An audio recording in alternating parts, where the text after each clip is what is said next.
That was the most confusing movie that I've ever watched all year. Confusing and very bad.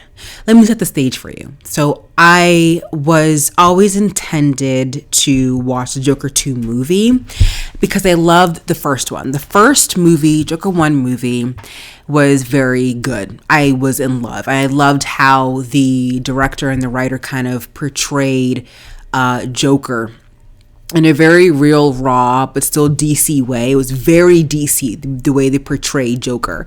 So I told myself, absolutely, I will be watching the second installment, the second movie.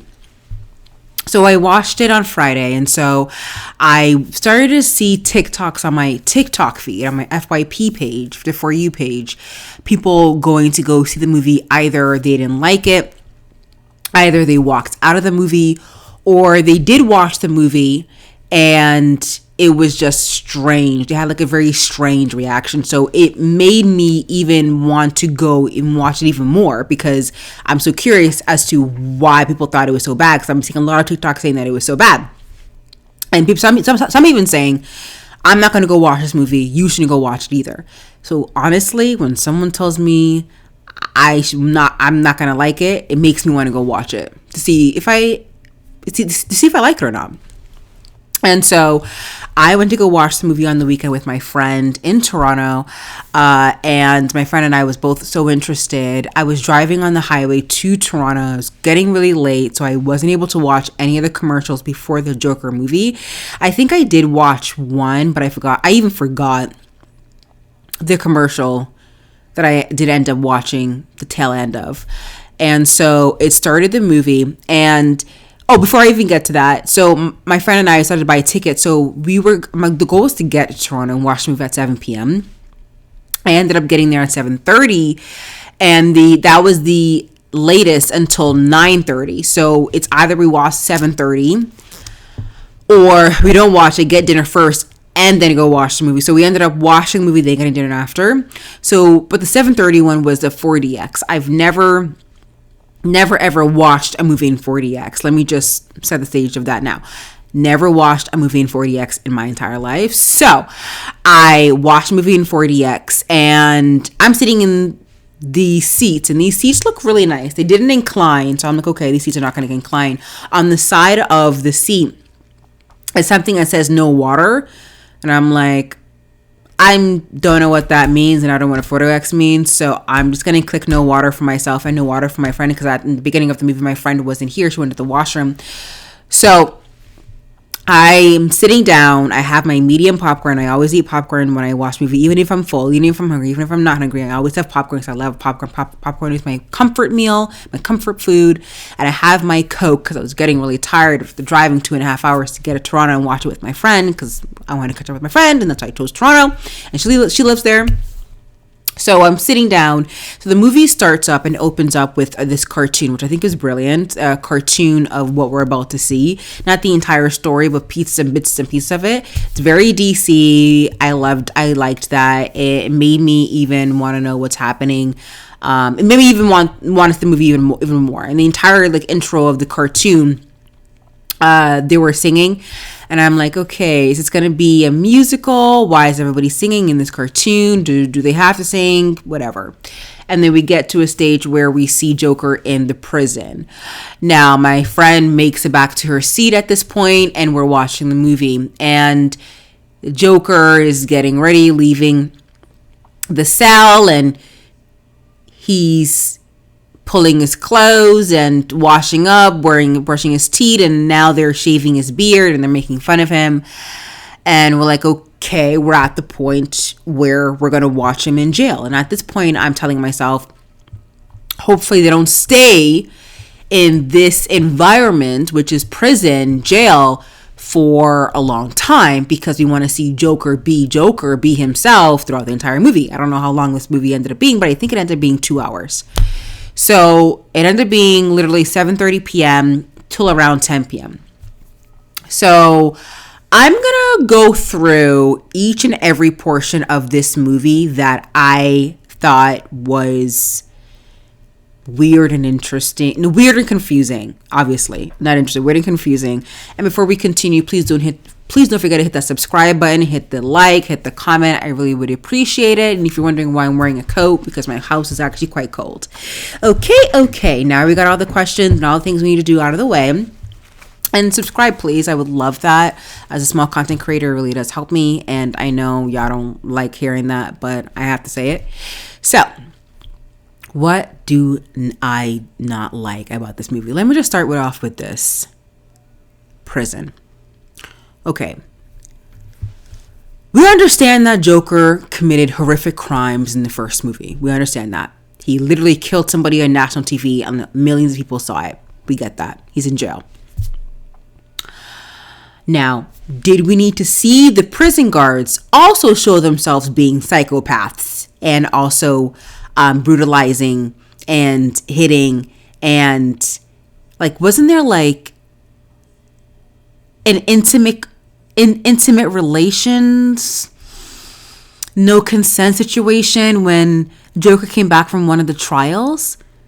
Wasn't that actually happening? When they were trying to pull off his clothes when he came back from one of the trials and he said that the prison guards are fat or something, were they R-wording him? So all of that, I'm really confused as to why that actually happened. Why did we need to see police brutality for 2 hours? I think they're trying to say, okay, this is the movie as it is. This is where he is as it is. This is where this is what the police station, this is what the prison is in DC. This is what it looks like right now. And I go, okay, that's interesting. But for 2 hours, we're seeing him in this prison for 2 hours, helpless, by the way. And we're not even seeing Joker at his Joker self. We're seeing him in the most vulnerable moment of his life, where he is honestly questioning who he is as an evil villain. He wasn't even an evil villain throughout this entire movie, which we'll talk about that with Harley Quinn in a minute. But we see these, prison guards torture him and make fun of him. Even when the prison guards brought Joker to go sing and they were leaving the singing lessons, Joker goes, "Thanks, buddy." And then the prison goes like as if it's like a jerk reaction. And watching this movie in 4DX is a wild experience. Because let me tell you, remember, I'm in a movie theater where you have to feel and hear and taste everything in every scene. So every single movement of each scene we are feeling. When that prison guard slapped Joker on the side of the head when they were leaving the singing lessons, the first lesson, I felt that in my back. When Joker was being moved from one location of the prison in the next, when it was raining, there was literally water being poured on me for 10 minutes. And I would say about 15 minutes in total, where if you were to add all of it, because there were a lot of water scenes. But there weren't buckets of water, there were spits of water. I love 4DX in the sense that it's great to have 4DX if you are watching action movies, which I'll give my whole opinion on 4DX at the end. But let's go back to having the entire movie in a prison. Why couldn't you, why do we need to see Joker so helpless? See, that's the thing. This entire movie, there were more questions than statements. Why was Joker have to be so vulnerable? Why is Joker contemplating who he is as a person? Why must we see these prison guards hitting Joker like that? Why does the entire 2-hour movies have to be all in an entire prison? And why is Joker having these delusions? Why must we see Joker's delusions? In the beginning, it was fun. It was fun to see that Joker's breaks in reality was him singing with Harley Quinn or singing with himself. He would sing in his brain. He would think that he was singing, but he wasn't actually singing in reality. It was fun in the beginning. Like trinkles of that throughout the movie, but that was half the movie. And at some point, I then end up telling myself, okay, I really wish these delusions actually happen. Like, why are we not making Joker actually act out these delusions? Because that would have been more entertaining. Instead, we're seeing the most helpless supervillain, because he is technically a supervillain in the DC world, be so helpless and like no power, no agency to do anything. And it's just really weird as to why that is the entire 2-hour movie. And now there are points inside the movie where, as viewers and as consumers, we're thinking that he would actually have agency. We're thinking that he would actually go out of his way and be the supervillain Joker that we grew up watching and consuming in cartoon, in 3D, and 2D. And we don't see that. We see like a real human being going through a mental psychosis. And it's just really weird. And at some points you're thinking, is this Joker? Is this the real Joker? Is this going to be the real Joker moving forward for the remainder of the trilogy? I just do not understand why I had to be so helpless throughout the entire movie. When it came to the singing, again, I liked it in the beginning. I really did like the beginning of the movie. The beginning of the movie with all the singing, it was quite clear that Joker is using songs to really express his emotions, his feelings to us, even though he can't really do that in real life. Okay, thank you, writers and director, producer. Cool. We get to know where Joker is thinking. But it got to a point where the singing became too much, where you're at the point where this is not the time to sing. I feel like you guys are just putting singing songs in unnecessary point. I think I got that, like, I would say halfway through the movie. No, there's really no need to. I think after the point where Joker, I think it was in the middle of the trial, and he decided to take agency and be his own lawyer, even though the lawyer that he had was actually doing a really great job and was actually looking out for his best interests, even though he didn't believe that because of Harley Quinn, which I'll get to. He then, would go into his delusion and he's singing in the theater, and then he attacks the prosecutor. That was kind of exciting. Wow, a DC, action, action scene, which we do not see in 99% of the movie. There's no action whatsoever, except for that.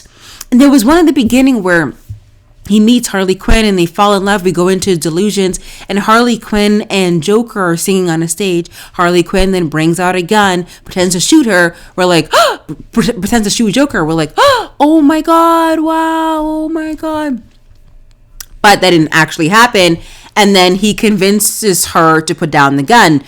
So after that point, in terms of where we saw where he attacked the prosecutor in his delusions, and Harley Quinn and him are dancing and they attached the judge. After that point, the music to me became pointless. And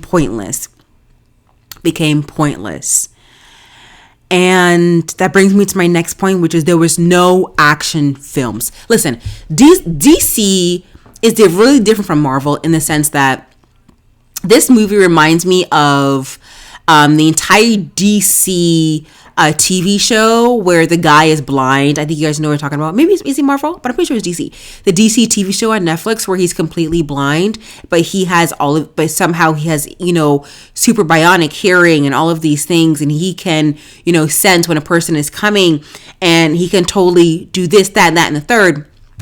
He can fight and do taekwondo. He can really take care of himself. Y'all know what I'm talking about. It's a DC TV show on Netflix. This movie reminds me of that. But even in the DC TV show, there was a lot of action. There was a lot of him fighting. There was no action. No climax in this movie. At least in Joker 1, he was killing. Killing is wrong, obviously. But in the DC and the superhero franchises and the movies, that's what we're used to. That's what I'm expecting. And especially when he's Joker and we're watching Joker growing up in cartoon characters and cartoon TV shows and movies, he is not doing any of that. There's no action. He's not committing anything. He's not taking any choices. We're just here watching him be beaten down. Again, the only action we see is number one, when Harley Quinn points that gun at Joker. Number two, when Harley Quinn and Joker in his Joker delusion start singing and dancing in the trial room, the justice room, and then he hits the prosecutor and then he hits the judge before the delusion ends. And number three scene is when the entire courtroom get blown up. Those are the only scenes, and even in those scenes was kind of lackluster. Because we watched the first movie and we know that Joker is capable of so much more. So in these scenes, we're expecting so much to happen. Like, give you an example. When the courtroom was blown up, I'm pretty sure everybody gave a sigh of relief. It was like, oh, finally, the movie's actually going to begin. Oh my God, this is probably Harley Quinn. Harley Quinn, you fall in love with this man. Like, how, like, you can't leave him. And so the courtroom just blows up and he escapes. And even then, Joker is stumbling out of the courtroom. Again, still helpless, very vulnerable. And two strangers literally kidnap him and take him to God knows where he then escapes and finds Harley Quinn, who didn't blow the courtroom up and ends up being like a random fan of his. Again, made no sense as to why Joker has to be so helpless. And I don't know why nothing came out of that bomb scene. Even the person who was sitting next to me in the movie theater, she blurts out and go, oh my God, yes, this is Harley Quinn. Harley Quinn is going to save Joker from the courtroom because obviously he's going to go to jail for life because, No, that didn't happen. Every single moment of this movie was lackluster. It was like a flat line. It fell flat in so many ways, which I'm going to talk about more of that flatness in a minute. Let's go to Harley Quinn. Lady Gaga, let me just say this. All the actors in the movie was very good. That's the one thing you can take from this movie is that the acting was incredible. I loved Lady Gaga. I loved Joker, the guy who played Joker. Let me pull it up right now. Well, let me continue. So the guy who played Joker, incredible. Like, the acting was incredible. And I think that's why I loved the first movie, because the guy who played Joker did an amazing movie. It reminds me of The Dark Knight, of Christian Bale, who plays the Dark Knight. Incredible acting. That's literally what the guy's acting reminds me of. So that's like the one thing you can get from this movie. Joaquin Phoenix? Jacqueline Phoenix? Anyways, I don't know. Yeah, I know I'm talking about the guy who plays Joker. Harley Quinn was incredible. Her acting was incredible. The fact that Harley Quinn is actually a rich white girl from the Upper West Side who lives with her rich parents, who somehow has the free reign to check into a voluntary hospital, check herself out, basically have one of the rooms in the mental hospital blown up with fire, and somehow is able to she's rich, but her parents apparently can tell her, listen, my parents, even at this age, can still directs me in life, still tells me what to do. Look, MJ, you can't, girl, you can't do that. Harley Quinn is doing all sorts of craziness because I feel like she's white and rich. I say that Harley Quinn is doing all sorts of craziness because she's white and rich. That's the only way. Harley Quinn had no purpose to be in this movie, in my personal opinion. Harley Quinn makes a menace and makes a mess based on the other version of Harley Quinn, but she does it to help Joker. For her to come in and then say deuces at the end made no proper sense. No sense. Harley Quinn, either in other versions of Joker, you guys can correct me in the comments, either marries Joker or is best friends with Joker. You're telling me this girl, Upper West Side, white rich girl, did all that she did, even lied saying that she was pregnant,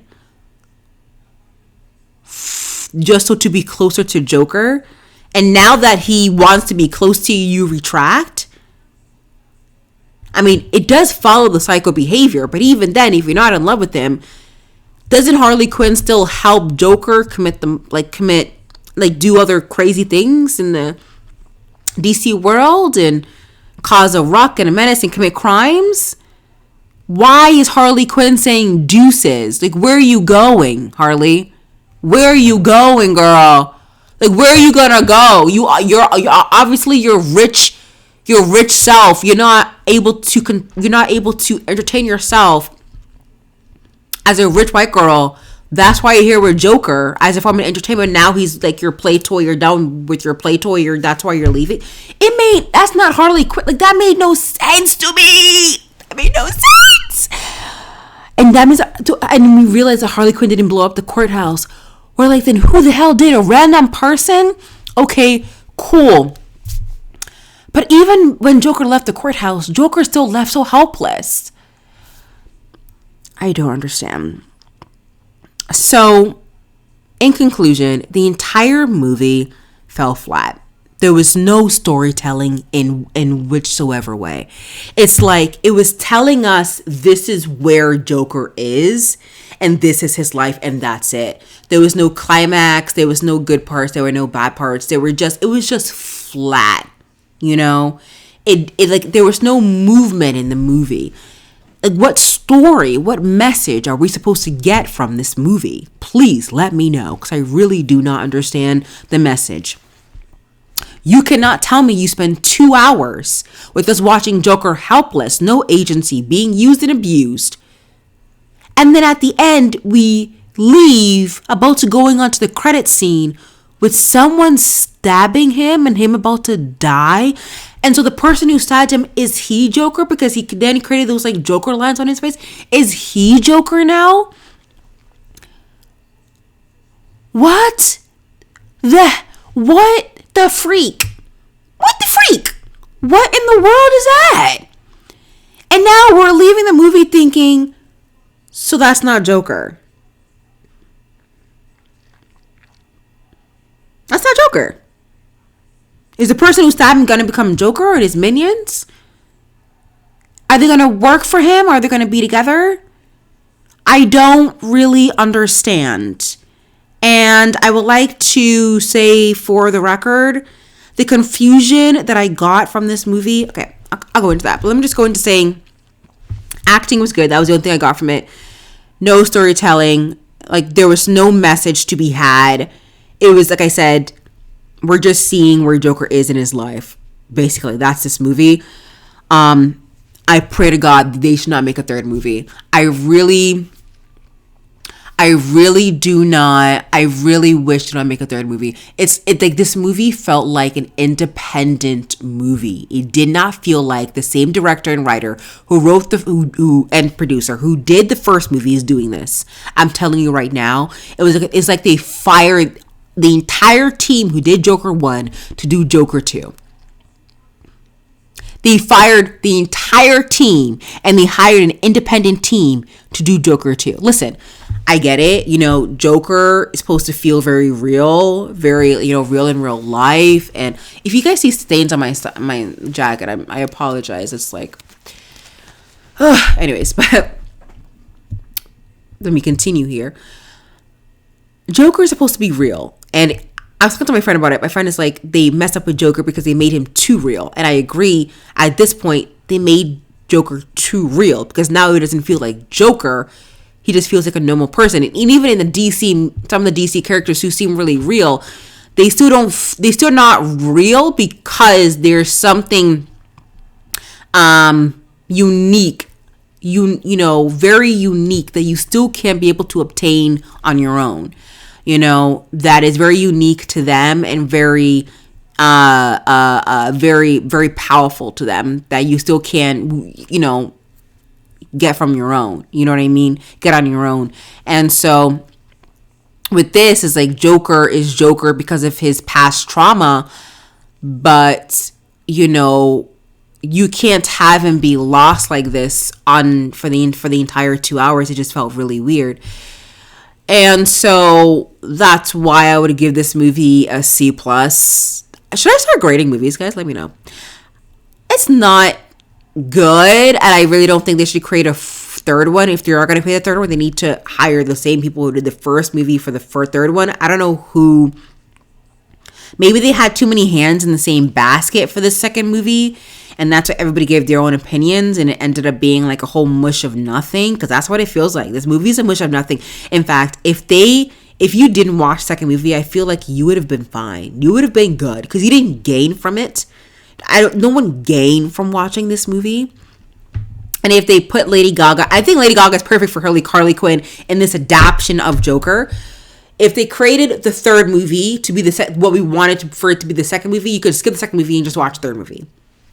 I don't know if they're going to make a third movie, because the reactions from all of this is quite disastrous. I also do think, too, that you should not be watching the movie in 4D if you want to trigger trauma. Okay? I do not need to feel a hit. The same hit you hit Joker, I don't need to feel it. And the hits are coming from actual police guards, aka police brutality. So, and also another side note, it was so flat, and Joker was so, okay, actually, I'll go back to that, but let me just conclude on 4DX movies. It would have been really good. Like, I didn't need to feel like the hit from Joker. It would have been great to watch, for instance, Black Panther in 4DX, or any, like, Transformers in 4DX, or Fast and Furious in 4DX. That's what I feel like those movies would be really good for. But Joker, no, I don't need to feel the prison guard hitting Joker on my back. I'm sorry, I'm good. And I don't know where that water has been. Them sprinkling water on my head for every rain scene. Where has that water been? You nasty. Where has that water been? So I like 4DX. We'll do 4DX, but not these type of movies again. I feel like this Joker 2 movie is like an independent movie. Now, going back to, what was I going to talk about? And that's why I talk about things in the moment, because I do forget. And I do feel like I should have my own notes, but who cares at this point? I feel like I really got everything I really wanted to say. And yeah, I think that's it. I feel like there was something else I was going to say, but I honestly cannot think about it in this very moment. The movie is good. If you're not watching it in the view of a DC movie, if you are watching it, it's bad. If you are watching it from like just another movie, but there's no message to take from it, you will leave confused and contemplating your life contemplating as to why you watched that movie. And I think that's it. I do feel like there was something else I was going to say, and it was a good point too that I was going to say. And I don't know where it went to, but hopefully I said it. If not, you guys can remind me in the comments. Don't forget to subscribe, like, and comment. Let me know if you guys watched the Joker 2 movie, and let me know if you're gonna go watch the Joker 2 movie.